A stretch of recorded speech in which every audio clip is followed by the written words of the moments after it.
Hello everyone, কেমন আছো তোমরা সবাই? আশা করি খুব ভালো আছো, আমিও খুব ভালো আছি। চলো তোমাদের সাথে আজকে শেয়ার করে আমি কীভাবে বাড়িতে ময়ূরী হেনা ইউজ করি। তো ফার্স্ট আমাদের যেটা লাগবে, একটা কাঁচা ডিম, কোকোনাট অয়েল আর অ্যালোভেরা জেল। যেটা গাছের জেল আমি বের করে নিচ্ছি পাতা থেকে। আর লাগবে হচ্ছে চা পাতার জল। প্রথমেই একটা বাটিতে সম্পূর্ণ হেনাটাই আমি ঢেলে নিচ্ছি, তারপরে দিয়ে দিব এখানে কয়েক ফোঁটা নারকেল তেল, আর তারপর দিয়ে দিচ্ছি অ্যালোভেরা জেল, মানে পাতা থেকে বের করা জেলটা। তারপর দিয়ে দিলাম ডিম। ভালো করে এগুলোকে আগে মিক্স করে নিতে হবে। তারপর যে চা পাতার জলটা ছিল আমি একটু একটু করে ঢেলে ঢেলে, সম্পূর্ণটা দিবে না, একটু একটু করে ঢেলে মিক্স করে নিবে।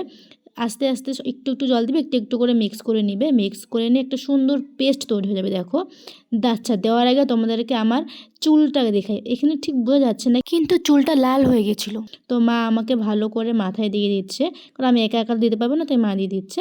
তো চলো দিয়ে নিয়ে তবে তোমাদের দেখা হচ্ছে। এই দেখো আমি পুরো মাথায় দিয়ে দিয়েছি এবং শুকিয়েও গেছে ভালো করে। তো চলো এবার ধুয়ে আসি।